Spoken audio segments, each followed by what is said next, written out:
Hello, everyone, and good afternoon, and welcome to our webinar today.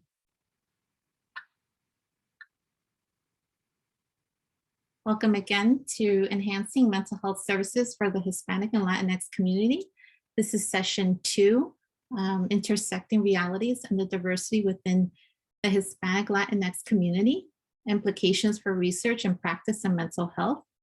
This webinar is hosted by the Northeastern Caribbean Mental Health Technology Transfer Center in partnership with the Latino Mental Health Association. And our guest webinar presenter today is Dr. Azara Santiago Rivera.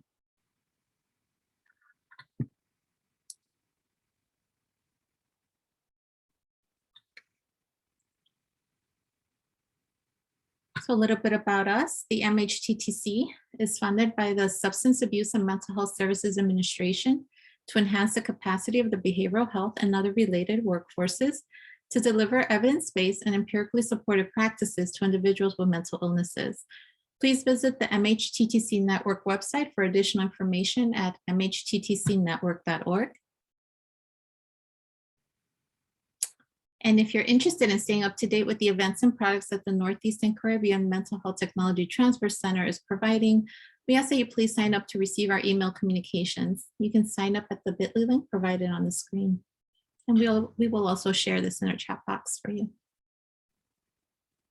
Following this webinar, you'll be asked to complete a brief survey. We value this feedback and use it to improve our activities and inform future activities. The surveys are also important because our continued funding is linked to the completion of these surveys.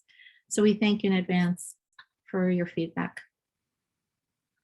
We also want to let you know that this webinar is being recorded and will be posted on our website along with the presenter slides within a week of today.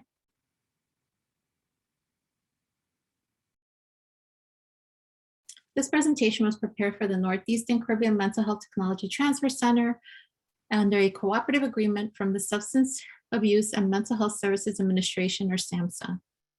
All material appearing in this presentation, except that taken directly from copyrighted sources, is in the public domain and may be reproduced or copied without permission from SAMHSA or the authors. Citation of the source is appreciated.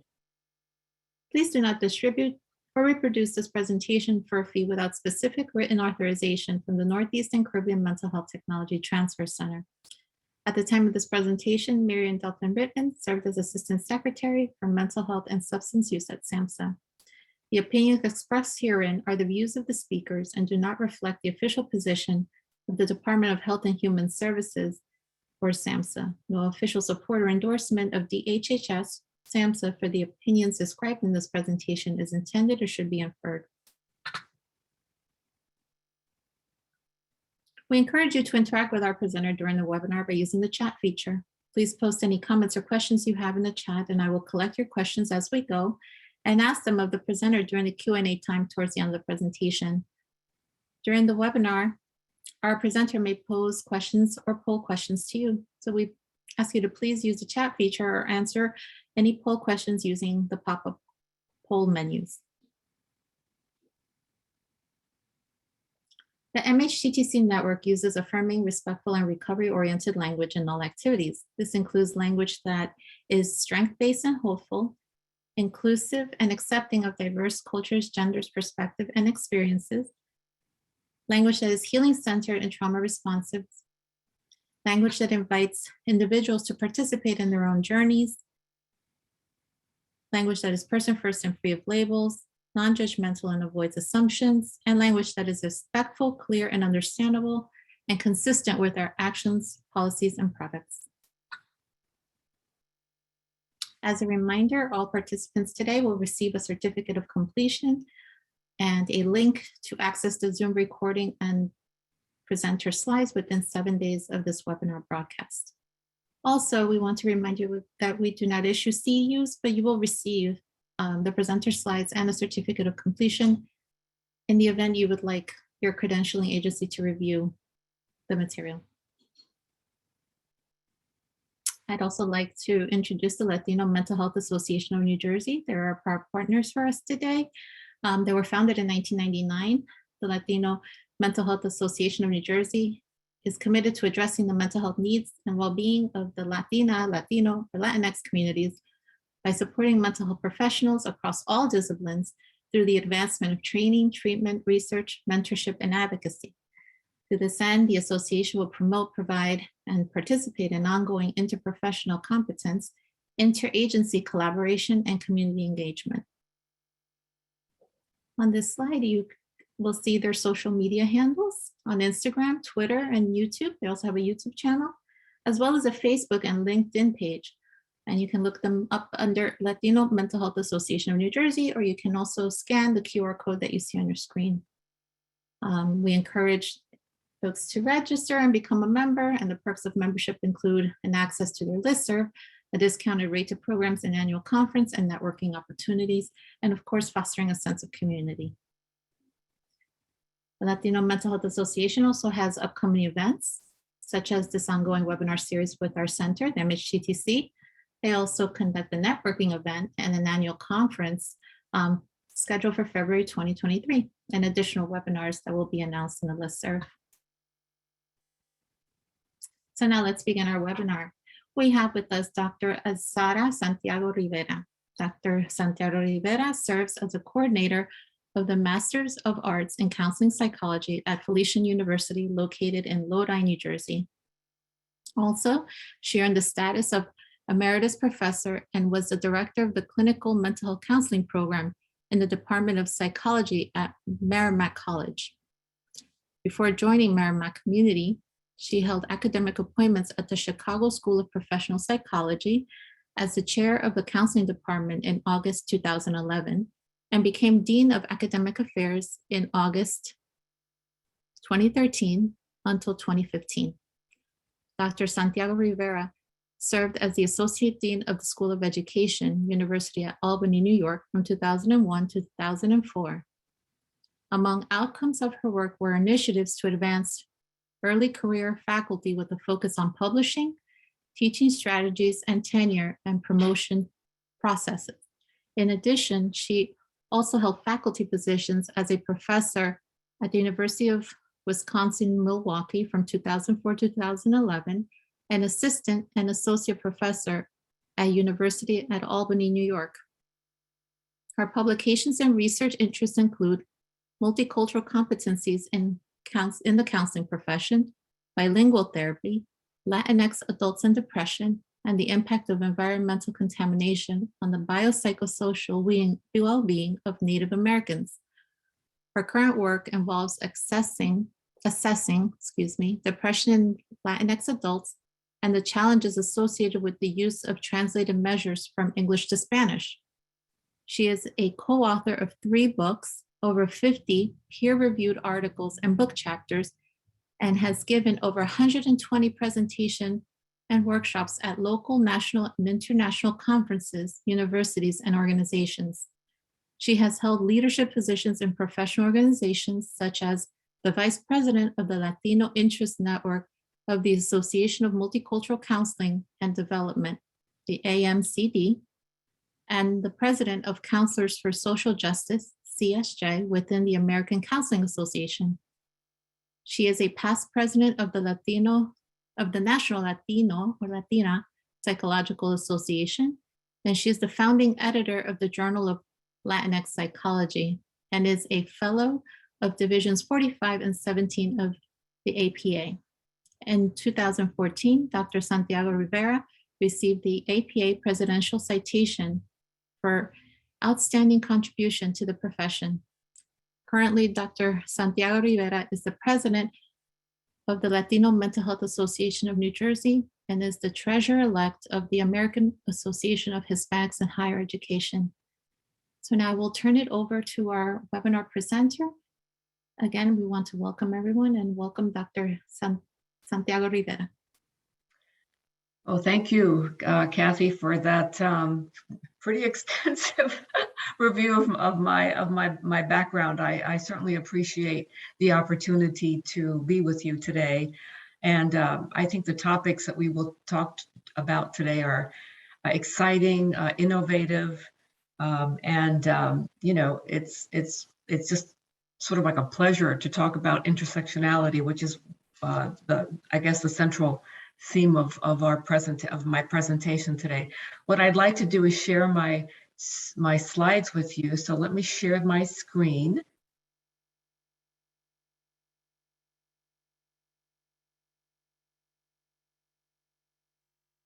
Okay, let's go from the beginning here.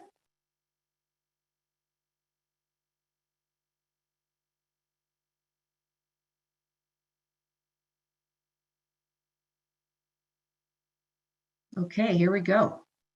So once again, Kathy, thank you so much for that warm welcome, and it's a pleasure to be here. So as Kathy mentioned, the topic of today's presentation is the intersecting realities of and the diversity within our Latinx and Hispanic community. And we're going to, spend some time talking about implications for research practice and practice in mental health.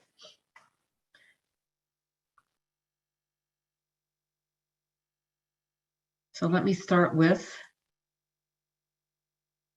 I want to kind of briefly review with you the objectives of today's presentation. So this is sort of like an order of how we're going to sort of tackle this topic of intersectionality. First, I'd like to review with all of you some basic demographic information, which really highlights the diversity within our Latinx and Hispanic community. Some of this will sound repetitive, but there's sort of like a purpose as to why I will be bringing up and discussing some of the demographics.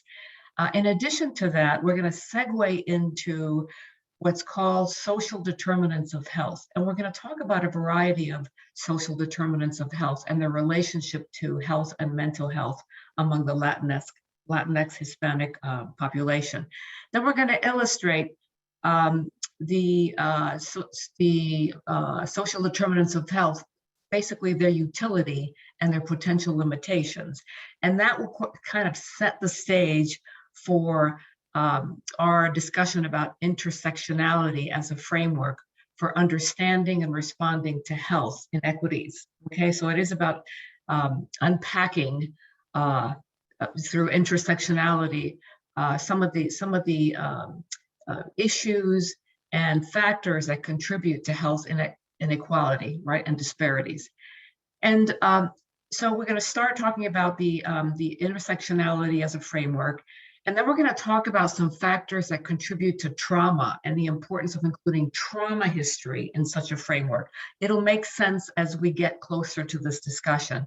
And then finally, we're going to talk about some of the possible next steps. So this is what we're going to cover in the next maybe 45 minutes to an hour. And Kathy, please, by all means, let me know as we get closer to the time we can, open it up for questions. So let's just start out with some basic demographics, right? So as you know, based on this illustration here, this graph, we know that since 1970, there's been a steady increase in the population. And more importantly, between 2010 and 2020, we have seen an incredible increase in the population over time. There's a steady increase, right, of the Latinx population in the United States.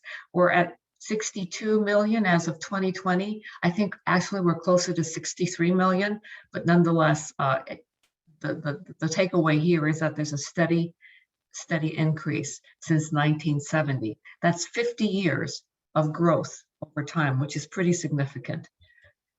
Now, what is interesting is, and this is actually important for us to understand, that what is really driving the growth of the population is birth of new babies. It's newborns. For a long time it was immigration, but it's not like that anymore. In fact, immigration has steadily declined, and so that increase in population, which tends to be consistent over time, is really due to the birth of new children, new babies. And this just sort of shows you the difference between, U.S. births, right, the dark bar, and then immigration. As you can see, it's subtly declined over time since 1990. Actually 1990, it was still high. Then by the time we got into, the 2000s, we have seen that study decline over time. Okay. Now, this is one of my favorite, I guess, discussions, or even, sort of, tables, charts, because it really demonstrates the diversity of our population in terms of country of origin, right? So, this breaks down by numbers, but really, clearly, the most important thing is to look at the diversity of individuals who are living in this country, residing in this country. What this means is that not only is there diversity in terms of country of origin, but also in terms of traditions, and even Spanish language dialects, even language. There's such a diversity because of the diversity of countries of origin, and that's important to keep in mind, because we tend to homogenize the population in a variety of ways. But when we think about just country of origin, we have to realize that in and of itself has a lot of sort of, dimensions to it, depending on where you're originally from. So let's move on to the next slide so we can see. So just to give you a sense, right, of the diversity of our Latinx Hispanic community. But what has happened recently is that the largest growth of individuals coming from these countries of origin has been from Venezuela, Guatemala, and Honduras, right? So that's relatively new. In fact, the Venezuelan population grew by 126% in the last, 10 years or so. So there's a steady increase in the Venezuelan population. And there's actually a reason for that, right? But nonetheless, what we're seeing, the growth is really with specific populations, which once again just adds to the diversity. So Guatemalans increased by 49%, as shown here. And Honduras, individuals from Honduras, the population increased by 47%. That's still significant, right? That we're having new immigrants coming in from these specific countries. So in contrast, though, the individuals of Mexican origin has dramatically dropped from 2010 to 2019. It's only at 13%, right? There was a time when it was, the sort of the dominant immigrant group, but it's not anymore. And finally, the Ecuadorian population has the lowest growth rate. That's about 6%. And there's once again a reason for that. There are fewer individuals from Ecuador in the United States. So this is also very interesting to me, is that the number of individuals from 2010 to 2020 self-identify now as multiracial. So there's been a significant increase from 3 million in 2010 to now 20 million in 2020 that now self-identify as multiracial. And of course, there are a variety of reasons why. It's also the way in which the census data now collects biracial, multiracial individuals, but it also has a lot to do with the fact that Latinx and Hispanics are now self-identifying as being part of more than one race. And that's interesting because it has to do with identity.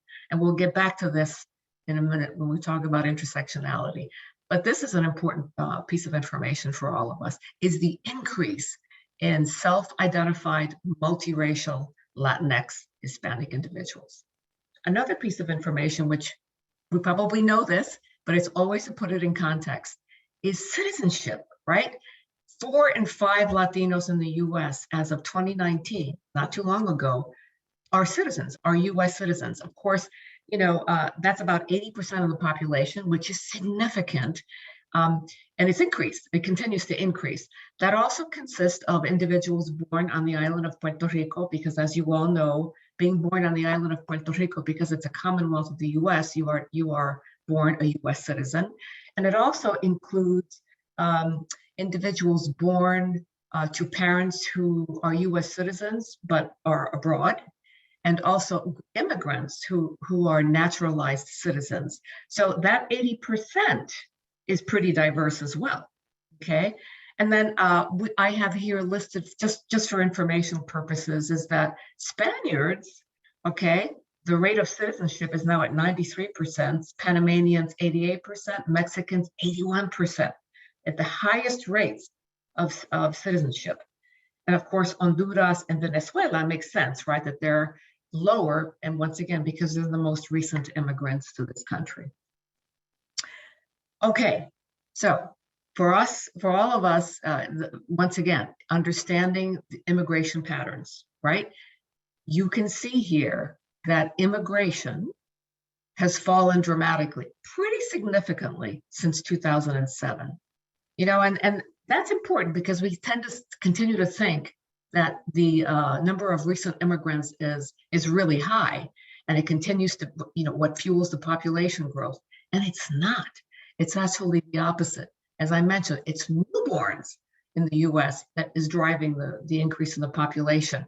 But as you can see here, the rate has pretty much dropped for some of the major groups as shared here in this overhead, in this slide. Okay. So we're gonna do a poll, and I'm gonna ask Kathy to help me with this. Okay, so what we're gonna do here is, so I've mentioned to all of you that it's often the case that when we talk about demographic data, right, the census in particular, the data tend to focus on a lot of things, but it's typically the standard stuff. It's like levels of education, geographic residence, where you live in the US, the length of residency in the US, religious affiliation, it also captures that data. Bilingualism, right? There's been an increase in the number of individuals who are self-identifying as bilingual. Age, SES, self-identified country of origin. Okay, those things are pretty basic, right? But, so I'm asking you to indicate here in this poll, what else might we consider as it relates to the diversity of our population? And this is the poll. If you want to start that. Dr. Santiago Rivera, the poll has been launched. Okay, great. So how much time do we give individuals? So currently we have 40% of our participants answering. So it's quickly speeding up. So but we keep it up on the screen for an additional 20 seconds.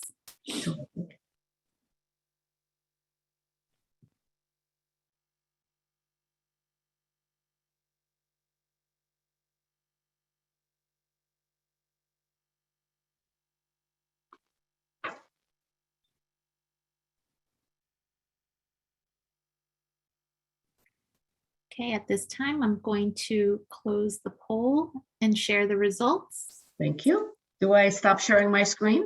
No, you don't have to. Okay. I can share the results. Oh, it's interesting. So we have about 10% that indicated language dialect. Okay. Gender identity, another 13%. Skin color, interesting, 3% responded to that one. Degree of bilingualism, I think I see 2% there. Adherence to specific cultural values, and I see that 66% indicated all of the above. Wow, that's an interesting distribution of responses. And all of these things, the thing is that I'm going to close this. All of these things matter. I'm going to show you the full list. So absolutely, when we think about diversity, aside from that demographic, all those demographic factors that I mentioned a few minutes ago and showed some of them, is that we have to consider the diversity in terms of language dialect, especially since our population is becoming more diverse in terms of country of origin. Gender identity, absolutely gender identity. So it's not just identifying as male and female anymore. It's the identity, which is now much more fluid and much more broad and expansive than it used to be. Skin color becomes a major area of diversity. And we'll talk a little bit more about the impact of skin color. Generational status in the US. We certainly capture information on geographic location where, where the Latinos live, but how about generational status? We're seeing now more than one generation across some of this diverse population. It's not just Mexican Americans and that have been here in this country for generations. Now we're seeing other groups also establishing what we call generational status in this country that have been here for generations now. The degree of bilingualism. So yeah, we often ask, okay, are you bilingual or not? Okay, but I mean, to me, the most important question is, what is the degree of bilingualism? So how bilingual are you, right? That's what really matters. How bilingual are you? And we'll talk a little bit more about that. Identity based on country of origin or identity as an American. Okay, we capture information on how one identifies based on country of origin, right? We see that. We saw that in one of the illustrations I just showed you. But, part of the identity is also this notion of being American. And there's a lot of controversy with that. But the reality is that is how individuals sometimes identify as American. So we've got to consider the differences as well as how those two things intersect, which we'll talk about later in a minute. And then, the two other sort of factors is adherence to specific cultural values and traditions. So it's not just the general cultural values that we often refer to, like familismo, personalismo, right? It's respeto. We've got to unpack that now because not everybody adheres at the same level to all of those, sort of general values that we often have seen in the research, relating those cultural variables to some kind of psychological outcome. While valuable to know what variables, what cultural, let's say, factors maybe buffer, right? Buffer psychological distress, for example, or depression, but it's very general. So we've got to go back to determining what the adherence is to those specific cultural values and traditions, because not everybody adheres the same way, right? So once again, unpacking it, teasing it apart, and also getting more specific about some of these factors that we've often heard about, we've often read about in relation to overall psychological well-being. Also, length of residency in the US. This one I added to this list because we think about residency, where you live, but length of residency also matters. And mobility, which isn't on this slide, but I just thought that it's not necessarily just length of residency in the US, but the degree to which people move now, which is different. People are very mobile now. So these are just a number of things that we should consider in addition to the above here, and we could actually expand this list if we wanted to.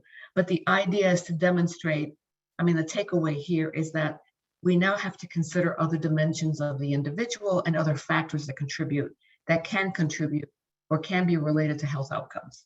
Okay, thank you. All right, I want to turn our attention to skin color, because skin color now is becoming one of the most important variables to consider now when thinking about the impact of skin color. And we often don't talk about skin color in the Latinx, Hispanic, sort of community or culture, right? We don't want to go there because it's complicated, but it's also, we often haven't had really deep conversations about the impact of color. But I discovered that, I discovered this, and I thought I'd share it with you because I think this is really, it's right on point about the impact of color. Is if you look at this, right, this illustration basically tells us the Latinx experience with discrimination based on skin color. Okay, so what this tells us is that the The folks who have darker complexion are the ones that are often discriminated against. And this clearly shows that that's the case. So the darker you are, the more discrimination you're going to experience. And these are specific things that were experiences that were captured in this data. And I'm just going to point out a couple of them. So let's go to the first one that's in bold. Experienced at least one discrimination incident, right? This is based on 2021, on a 12-month period, okay? So it says like 54%. So here you see that the two little circles, right? One lighter, one darker. The darker your complexion, the more you experienced at least one incident of discrimination. Here, I'm going to just go down this list. Experience discrimination by someone who is Hispanic or Latinx. Once again, a clear difference. Okay, a significant difference, right? 24% indicated, who are lighter complexion. It's on the left-hand side of this, whereas 41% indicated that they have experienced someone that discrimination even within the same cultural group, right? Cultural ethnic group. And then feared for personal safety, okay? 20%, 27%, okay? Not necessarily significantly different, but still a difference. And then called offensive names, and so on and so forth. So the takeaway of this information is that skin color matters, right? It matters in terms of access. It matters in terms of your experience with racism and discrimination. It matters in terms of your, those adverse experiences and how that impacts overall psychological and psychological well-being, for example. So very, very revealing. All right, I'm going to switch gears for just a moment here. It's related to what we have been discussing, but I wanted to get a little bit more in depth into Latinx mental and behavioral health, right? Because this is what the presentation is about Latinx mental and behavioral health, right? So this is just some information on suicide rates. And so based on 2018 and 2019 data, Latinx men, the suicide death rate was 4 times that for women. That's pretty high. So what that means is that we know that some of the data indicate that women report higher rates of depression and in psychological distress more than Latinx men do. However, Latinx men are actually able. They have their higher suicide rates among them. In other words, what I'm trying to say here is that the rate is higher in terms of actually committing suicide, right? Which is interesting data. Okay, interesting data. So that's an important dimension that we need to consider. Even though overall the rate is less than half of the non-Latinx white population, that's the good news. But the fact that more Latinx men are able to actually commit suicide versus women is pretty alarming to me. And that's 4 times higher, right? The success of committing suicide. So suicide is also the second leading cause of death among 15 to 34-year-olds. That's an important data point as well. And Latinx girls, and this is the high school years, 9 to 12 grade, they're 30% higher than non-Latinx white girls in terms of suicide attempts. So that's very high. And then the other important data point is that individuals 18 years of age or older, right? 50% less likely to receive mental health treatment compared to non-Latinx whites. So access is an issue. Access to mental health care is an issue here. And finally, we all know this, is that those living below the poverty line, are twice as likely to report mental health issues compared to those who are over twice the poverty level. So clearly, poverty has a strong link with mental issues, mental health issues.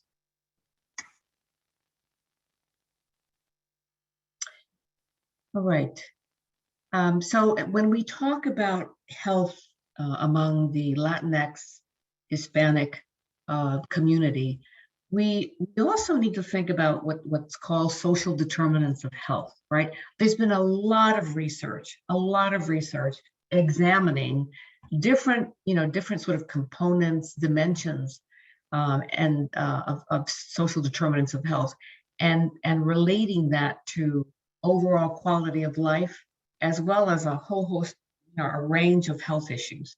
So I just want to quickly define what social determinants of Latinx health, or what social determinants of health, what that is. And then we're going to sort of be very specific and talk about Latinx health in a minute. So social determinants of health is basically, these are conditions in our environment. It's like, where people live, where people play, where they worship, where they work, where they learn. And that these specific conditions in the environment affect what we consider a wide range of health and quality of life outcomes.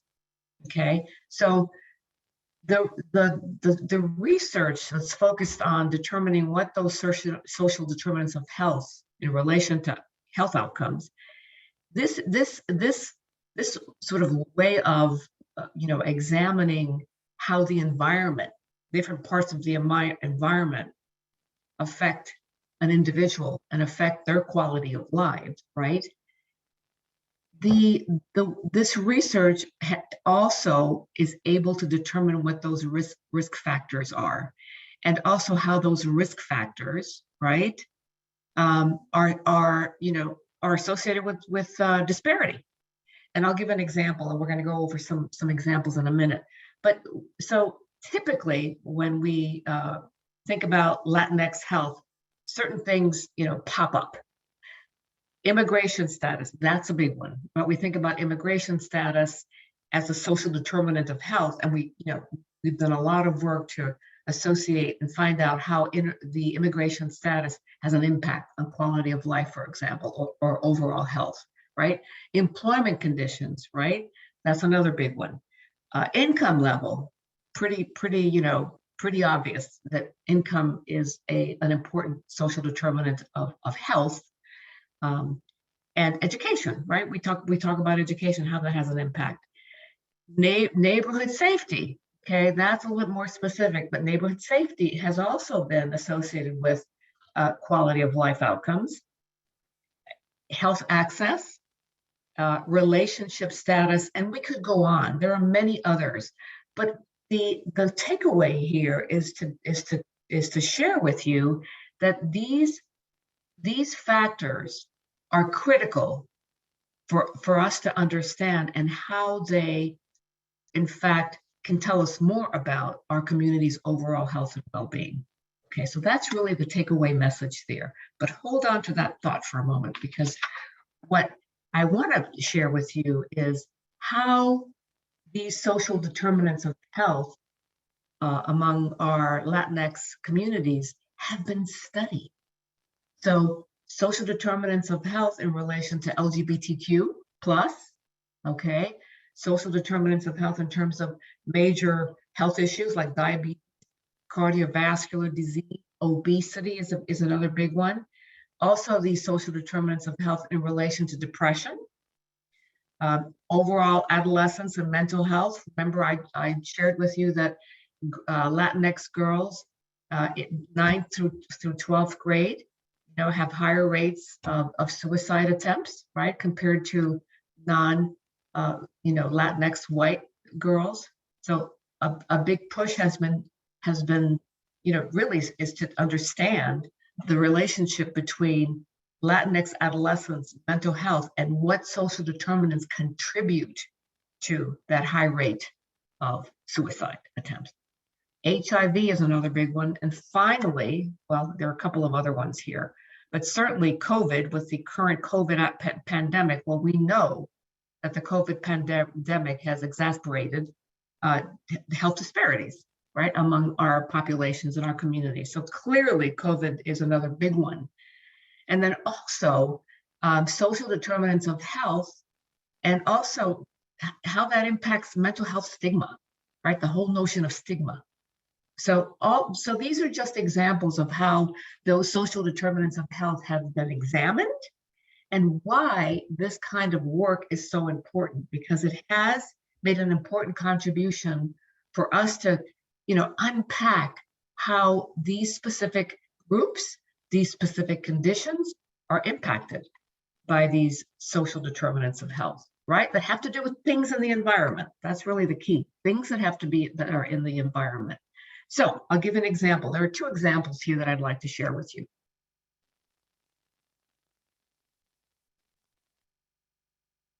I'm just checking the chat just to make sure that that we are responding to questions if there are any. Okay, so there is a Q&A too, but let me just get through this for just a moment. And then I think towards the end, if I'm not mistaken, Kathy, we will have an opportunity for a Q&A. Yes, Dr. Okay. Santiago Rivera, we will have an opportunity for Q&A. So Okay. anyone who would like to submit their questions, they can do so in the Q&A pod. Okay, wonderful, thank you. So here, just examples of how, we've looked at social determinants of health and health behaviors among our Hispanic and Latinx community. Simple stuff, right? This is, it's very simple if you think about it. So an example here is, Valderrama, a very recent study, part of her dissertation work. She found that, things like income, education, and neighborhood safety, right, is related, or these things are related to healthier diet. So very simple. The higher your income, the higher your level of education, and if you perceive your neighborhood to be safe, well, that's related to healthier diet. She also found that higher income and education, these factors are related to greater physical activity, right? I think intuitively, we know that that makes sense, right? And so that's just one way in which these factors have been sort of examined in relation to health outcomes. Another interesting study by de Oliveira, I think it's Oliveira, looked at social determinants of depression among Latinx women.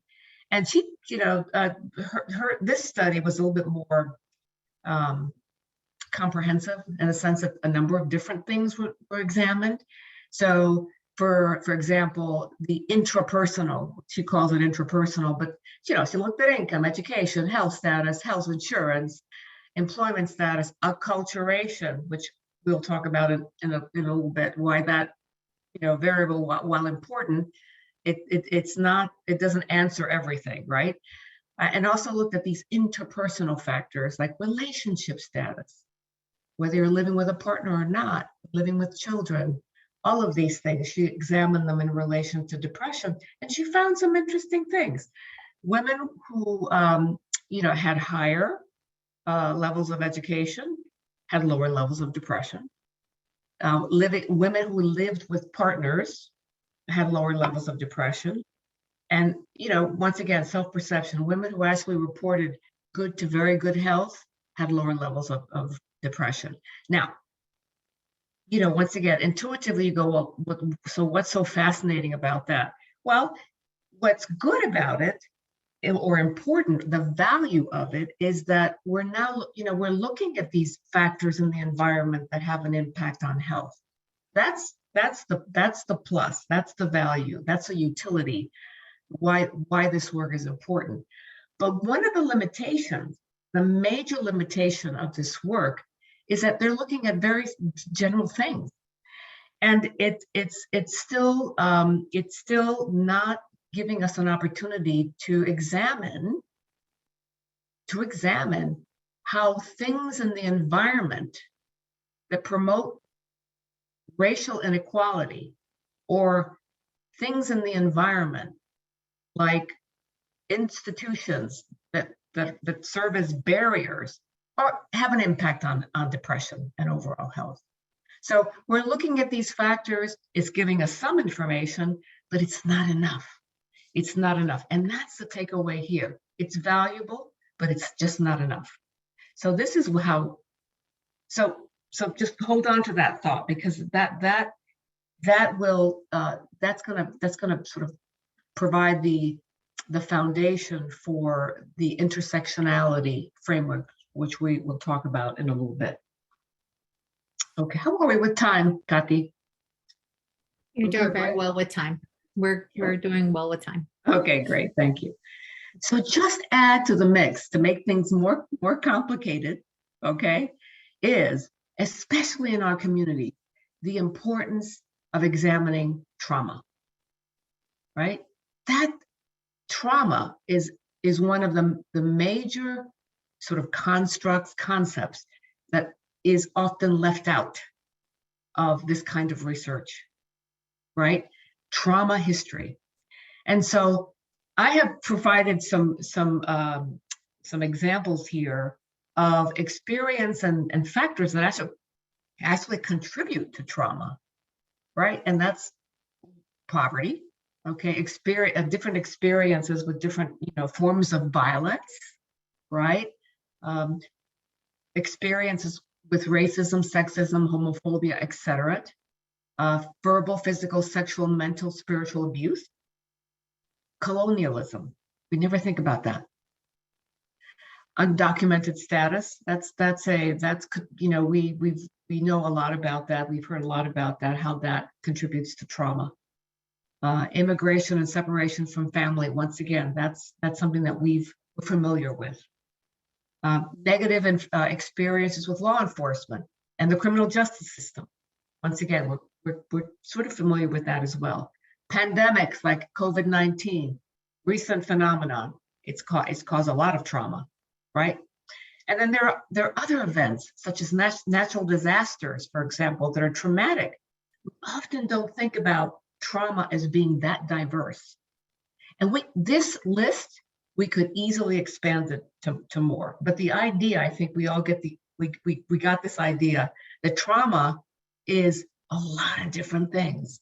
And when we're thinking about best practices, when we're thinking about diagnoses, when we're thinking about specific intervention, we really need to put trauma in the center of all of that. Okay. All right, now we're going to segue into intersectionality, what it is, and also why the shift. Why is it that we've shifted from just examining social determinants of health, for example, and even trauma? Why is it that intersectionality is becoming more important? And let's see, the way I'm going to have to do this a little bit differently. Okay, here we go. So what I'd like to do is start this discussion by showing you a little, this is a YouTube, it's like a clip produced. Kimberly Crenshaw is really the, has been, I guess, she's the one that coined the phrase intersectionality in her work. And I wanted to just share that a lot of this work that we're doing in psychology really comes from her conceptualization of intersectionality. So we'll just see a little bit of Kimberly Crenshaw's presentation on this. Many years ago, I began to use the term intersectionality to deal with the fact that many of our social justice problems like racism and sexism are often overlapping, creating multiple levels of social injustice. Now, the experience that gave rise to intersectionality was my chance encounter with a woman named Emma DeGraffenreid. I actually read about Emma's story from the pages of a legal opinion written by a judge who had dismissed Emma's claim of race and gender discrimination against a local car manufacturing plant. She applied for a job and she was not hired, and she believed that she was not hired because she was a black woman. And the argument for dismissing the suit was that the employer did hire African Americans and the employer hired women. The real problem, though, that the judge was not willing to acknowledge was what Emma was actually trying to say. That the African Americans that were hired, usually for industrial jobs, maintenance jobs, were all men. And the women that were hired, usually for secretarial or front office work, were all white. Only if the court was able to see how these policies came together would he be able to see the double discrimination that Emma DeGraffenreid was facing. But the court refused to allow Emma to put two causes of action together to tell her story because he believed that by allowing her to do that, she would be able to have preferential treatment. She'd have an advantage by being able to have two swings at the bat when African American men and white women only had one swing at the bat. But of course, neither African American men or white women needed to combine a race and gender discrimination claim to tell the story of the discrimination they were experiencing. Why wasn't the real unfairness law's refusal to protect African American women simply because their experiences weren't exactly the same as white women and African American men?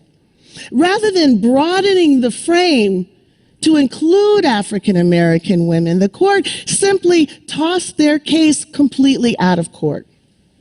So first of all, black women weren't allowed to work at the plant. Second of all, the court doubled down on this exclusion by making it legally inconsequential. And to boot, there was no name for this problem. And we all know that where there's no name for a problem, you can't see a problem. And when you can't see a problem, you pretty much can't solve it. Many years later, I'd come to recognize that the problem that Emma was facing was a framing problem. The frame that the court was using to see gender discrimination or to see race discrimination was partial and it was distorting. For me, the challenge that I faced was trying to figure out whether there was an alternative narrative, a prism that would allow us to see Emma's dilemma, a prism that would allow us to rescue her from the cracks in the law, that would allow judges to see her story. So it occurred to me, maybe a simple analogy to an intersection might allow judges to better see Emma's dilemma. So if we think about this intersection, the roads to the intersection would be the way that the workforce was structured by race and by gender. And then the traffic in those roads would be the hiring policies and the other practices that ran through those roads. Now, because Emma was both Black and female, she was positioned precisely where those roads overlapped, experiencing the simultaneous impact of the company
Okay, I'm hoping that everyone had a chance to see that, yes?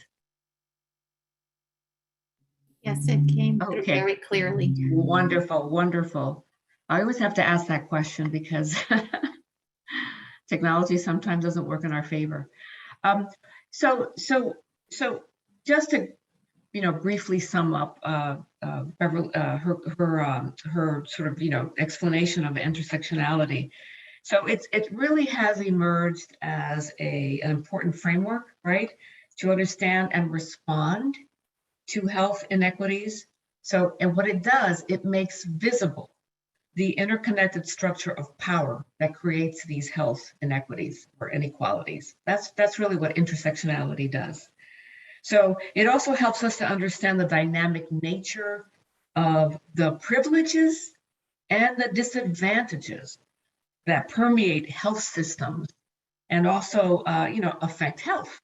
So what it does, it considers the interaction, as Beverly mentioned, of different social factors, right? So she talked about gender and race, but we could expand that. So it's not only gender and race, it's ethnicity, it's gender, class, sexuality, it's geography, it's age, it's disability, it's ability, migration status, religion, all of these things. We can put them, we can examine them and what their positionality is in the power structures, really. So that's what's important about intersectionality. Okay, I'm going to show you another quick 3-minute clip that kind of expands what I just mentioned, and I think does a great job of sharing or showing how intersectionality is broadening the frame as presented. Hold on. Hope this works. Research has shown us that gender, ethnicity, and social class have a strong impact on our health. Yet the simple fact is that no one is just a man or woman, or just black or white, or just working class or middle class. But instead, we have multiple characteristics that shape our lives. Instead, imagine a population represented on a grid. About half the population is female, half male, and some non-binary. And say 80% are white, and 20% are minority ethnic, and these groups have different social class backgrounds. Now we can ask, do these different resulting subgroups have different levels of health and disease? And if so, how can we explain these differences? Enter a perspective called intersectionality. Kimberly Crenshaw coined the term to describe the discrimination experienced by black women. She gave the example of a lawsuit against General Motors for not hiring black women. The company hired women and black people, but did not hire black women in particular. Crenshaw showed how sexism and racism combine to create a distinct type of disadvantage. This could be extended to other types of isms, such as ageism, disableism, and classism.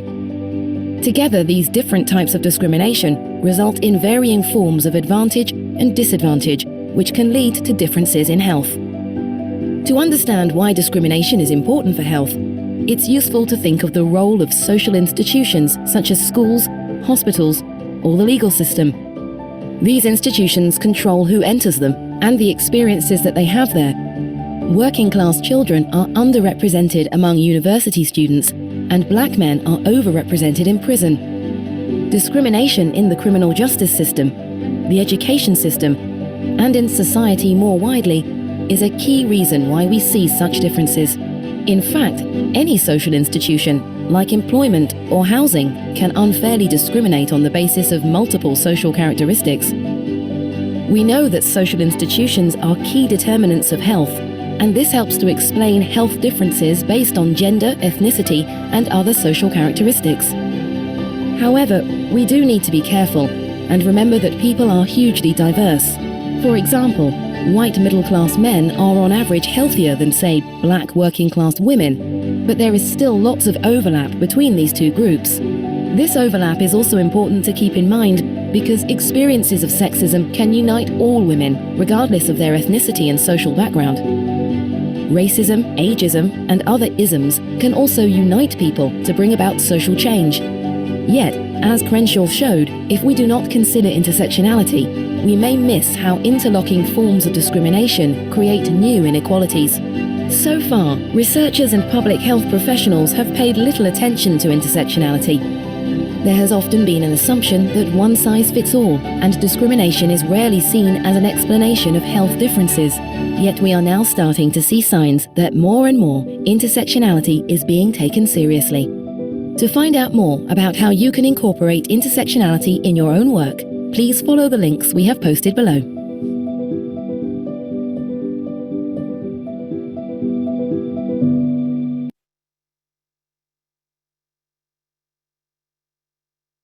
Okay. So that second short clip, as I mentioned, expand Kimberly Crenshaw's sort of conceptualization of intersectionality, and so I think we can see the value that it has, right?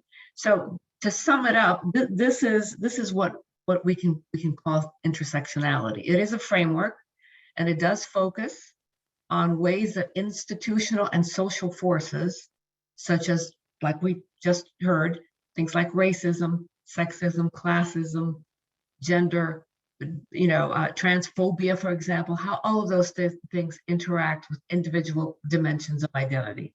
And the individual dimensions of identity, we're all we have multiple identities, right? So it's ethnicity, it can be race, it can be class, it can be gender. So all of these things sort of intersect, right? And what it does put the emphasis on the idea that we can then identify areas of privilege and disadvantage. So this is a working sort of definition of what intersectionality is. This is another way of illustrating it, that I'm a visual person. While I enjoyed Kimberly Crenshaw's presentation and also the second clip that we just saw, I like to see it. What does it look like? And this is a great way of examining or illustrating what intersectionality is. And it's called the wheel, right? But what's interesting is, let's just briefly talk about the parts of this wheel. So the outer circle here. So these are the forces. This is things like capitalism. You never think about that. Politics, certainly we've thought about that, especially the last 4 or 5 years. Colonization, that's very much a part of the history of Latinx, right? The colonialism and colonization. The legal system, we're also familiar with that. Social forces, historical forces, the immigration system. So we can relate to this outer wheel, right? Some of the areas in this outer wheel, factors in this outer wheel. And then you've got what's in blue here, which we've talked about, the experience with racism, discrimination, heterosexism, transphobia, et cetera, ageism. And then what's inside this wheel are the dimensions, of which some of them are part of our identity. So it's, for example, refugee status. That's an identity factor. Citizenship status. That's another one.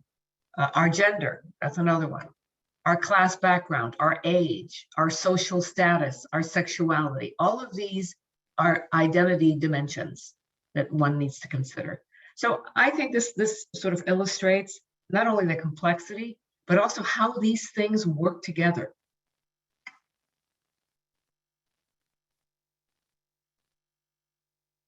All right, we're going to do our second poll.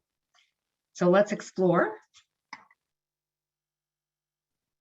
So poll question number 2 has been launched. So why is it important to use this framework for the Latinx community or Latinx Hispanic communities? Why does it matter? So we have listed here a number of options.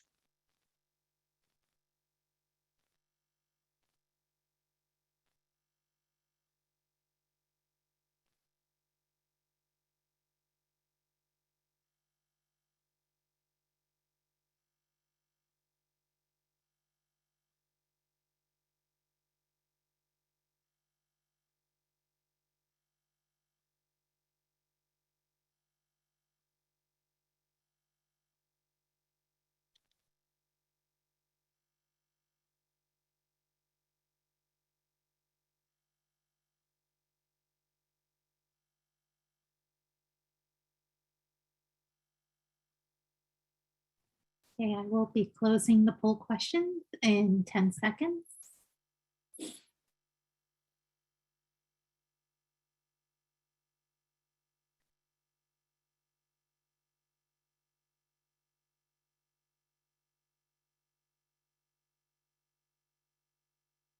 Oh, wow. Look at this. Look at the results. We have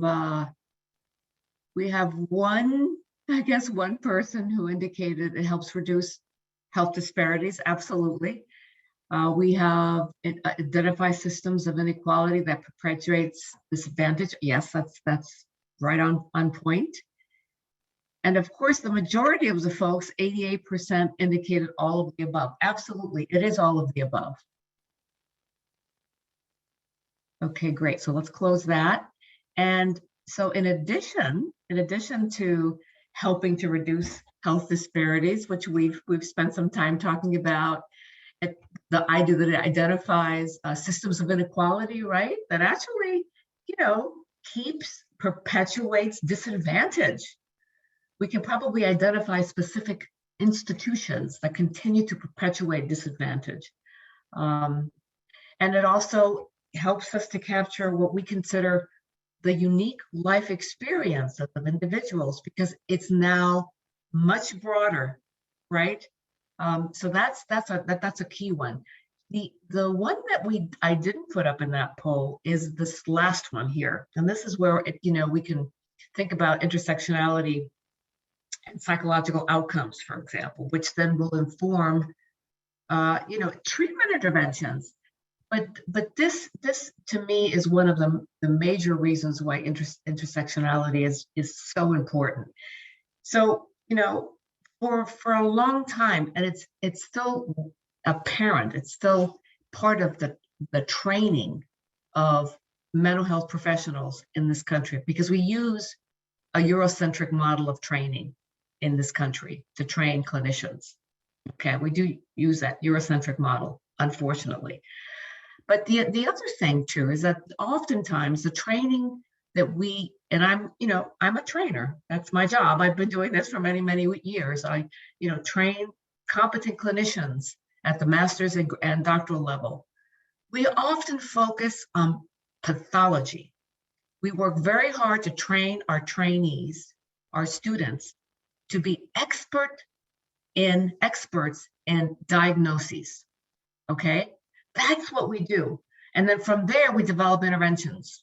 Right, we do that too. We train clinicians to do that. So you diagnose, you then develop an intervention or interventions that are appropriate for that diagnosis. We often overlook what this intersectionality model or framework tells us, is that we often overlook the impact of those external forces, that the client, the individual, has little control over, right? We don't focus on systems of inequality and how those systems impact overall quality, the distress and mental health. So we need to start rethinking how we conceptualize, how we work with clients. What kinds of interventions that we select. So we need to kind of move away from that pathology framework and think about those forces that intersect with the individual that contributes to distress and psychological problem. So that's what that last one is about. Okay. As you can tell, I'm very passionate about this. I'm going to skip over this in the interest of time. So I'm going to just tell you a little bit about the scholarship on intersectionality and Latinx, just to get a sense for how we're using it now, right?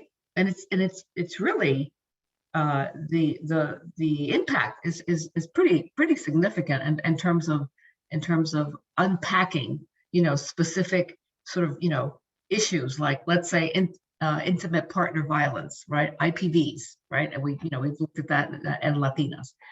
Well, using an intersectionality framework, this particular study used an intersectionality framework and discovered that there were lots of things in the environment that contributed to IPV. So, it's like the language barrier, for example, cultural specific gender norms that were influencing Latinas who are experiencing IPV, poverty, the distribution of resources, right? Fear of deportation, anti-immigration laws, law enforcement. All of these things have little to do with her, but all of these things are important because they're external to her. And so what rich information this is, because it takes it away from the recipient who is experiencing IPV and puts it in the context of the environment in which that person is in. So that's what I think is important about this work. In addition to that, more work is being done looking at intersectionality and LGBTQ and transgender population. And the whole idea, once again, is to increase our understanding of how systems of inequality, power, and privilege shape the experiences of individuals who have multiple oppressed identities. So I cite here one of the articles about this, research on this, and that's from Abdu and colleagues 2021. Once again, immigrant health. Well, we've talked a lot about immigrant health. We continue to talk about immigrant health and the value of understanding the complexity of immigrant health. Well, using this framework, once again, we try to, using this framework helps us to increase our understanding of, these structural factors that intersect with other dimensions of inequality and how it impacts immigrant health outcomes. And so I cite a really good article on that. And then third, COVID pandemic, right? We're looking at the COVID pandemic and its impact on mental health of Latinx. We're using an intersectional framework to understand and unpack that. So that's another reference here.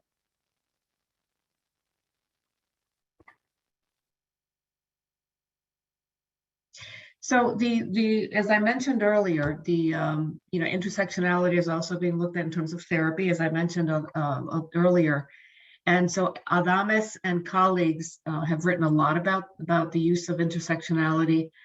And I have a quote here from one of the articles and the references above it, which kind of just brings it home, and it really it's on point. And so they posit that using a strong intersectional framework in culturally responsive psychotherapy can help therapists keep in mind that a client's distress may be caused and or exacerbated by experiences of oppression and discrimination. So that's a big shift from how we have conceptualized culturally responsive therapy, right? This is a new dimension to it, using this intersectional framework. So what are the key takeaways for today? So once again, it's understanding and responding to health, mental health inequalities. So it's about identifying and addressing those power structures. So that's what intersectionality does. It also, as we have been talking for quite some time now, it considers that interaction of different, like indicators, right? Like class and ethnicity and sexuality and geography and disability. So those things intersect. So it highlights the intersection. And then it also, once again, provides a better understanding of, privilege and disadvantage. Who's privileged and who's disadvantaged by using this framework. And one of I think my favorite sort of reasons why this is intersectionality is an important way of examining the health and well-being of our community is that, it helps us understand this notion of victimization, and barriers to services, and this is where we can move more in the direction of social justice and advocacy work, because we're able to identify those structures that have served as barriers, right? And finally, as Adames and colleagues have written eloquently about, is if we use this framework, it can really help us develop interventions. My favorite term is multi-level interventions. So it's not just interventions at one level, it's multi-level. And that to me is one of the most important contributions. So what might be the next steps? And we certainly can respond to this question perhaps in the Q&A. I think it's important to continue to use this framework, continue to do the research, continue to think about ways in which we can then develop best practices using this intersectional framework. As I mentioned earlier, it's super important, especially for our population, to include trauma history in that intersectional framework. And finally, integrate an approach that shows how systems of inequality contribute to mental health problems and adverse life situations.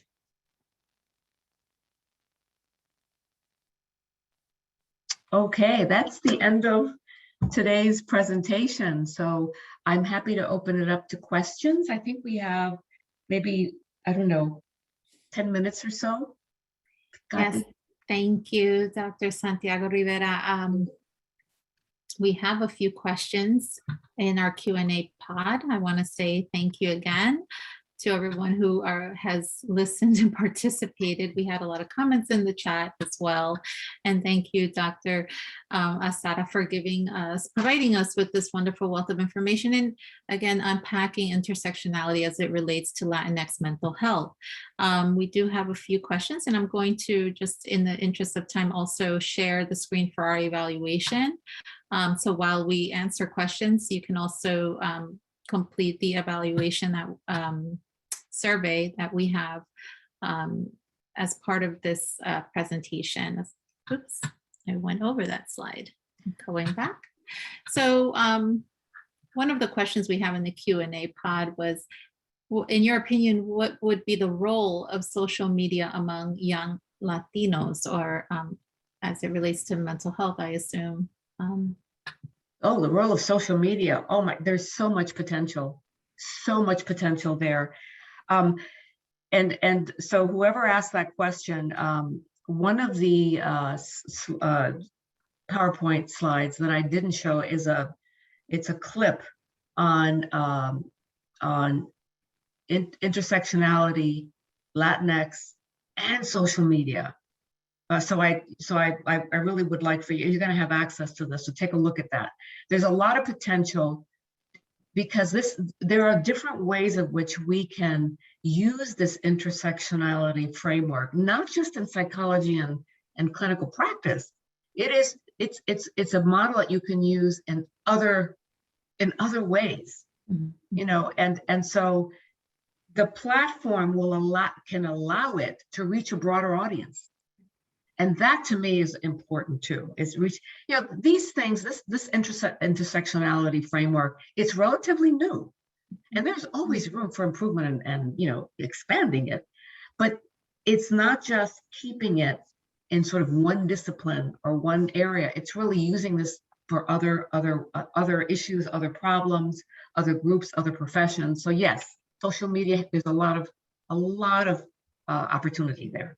Absolutely, and also to mention creating greater awareness as well among Latinx community as a whole. We have another question here. Our participant states, I work at a school with predominantly Latinx student body and a smaller number of Latinx teachers. Do Latinx students feel that they are not represented enough culturally by the lack of Latinx teachers in some schools? Is that a question? It's a question. Would you repeat that? I'm looking at it. So the participant is stating that they work at a school with predominantly Latinx student body and a smaller number of Latinx teachers. Would you feel that Latinx students may not be represented enough culturally by the lack of Latinx teachers in some schools? So I think it's an observation as well as a question regarding representation. Well, so if I understand the question, the students are well represented in the school, but they don't have the role models in schools, right? Mostly. They're teachers, right? And so the question is, how do we address that using this intersectionality model? The question is that they don't feel culturally represented by the lack of Latinx teachers. Would they feel that not seeing them in their visibility in those roles, may they not be represented enough? Well, I certainly agree with that. I agree with that observation. And I think that there is an opportunity to use this intersectionality framework to address that inequity. You know, so if you say, so you have a setting in which you have a pretty, significant representation of Latinx students, and you don't see reflected in the teachers, or even in the staff and teachers of that school. Absolutely, that's a clear example of inequality, the lack of representation, and the impact that has.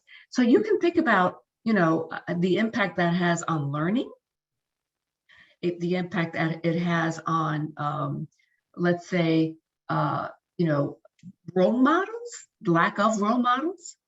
It has an impact on just the way in which the school, what kind of culture is in that school.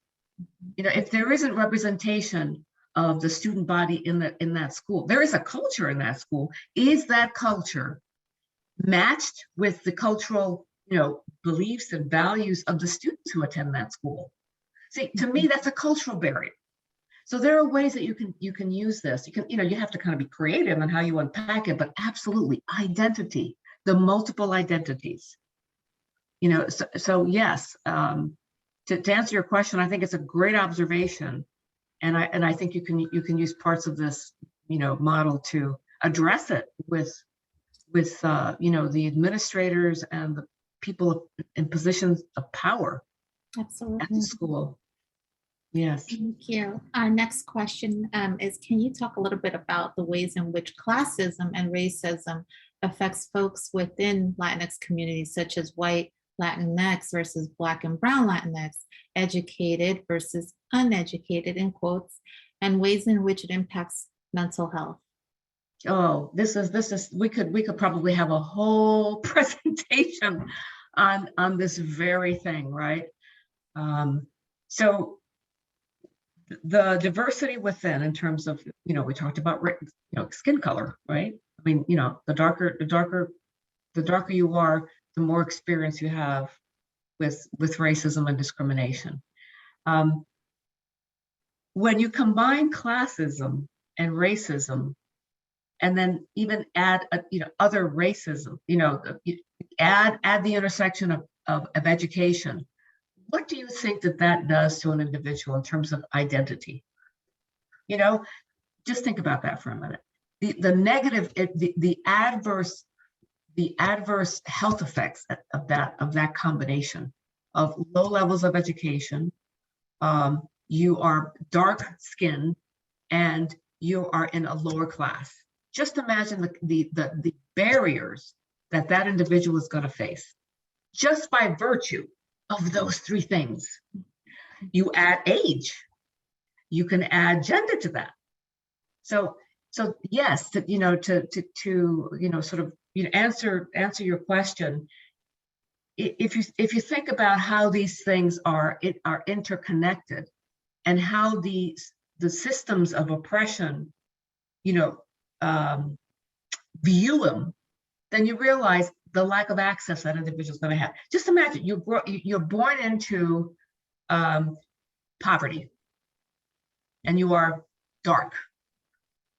And what is that going to do? It's not going to give you access to education, right? So what does that do to the individual's identity and the struggles that individual is going to experience, right? And the impact on health and access to health. So yes, to answer your question. Yeah. I hope that answers a little bit of what you're asking. I think we were touching upon colorism as another layer, another intersection that sometimes people in the Latinx community meet. And then lastly, we have another question. Are institutions and studies highlighting the intersectionality between religious trauma and the Latinx community? That's another area that needs further exploration. You know, as I was preparing for this presentation, I did a lot of research and homework on kind of figuring out what's been studied, you know, what are the implications of that work. I didn't come across one article on religion, not one, knowing that it's so central in Latinx culture, right? So while I can't answer your question because there's very little available for us to sort of examine, but yes, you can think about, oh, I'm sorry, spam. You can think about introducing religion and spirituality and religious affiliation as a dimension of not only identity, but also what unpack that for me. What does it mean? You know, how are institutions viewing, you know, religion? Anyway, that's an idea.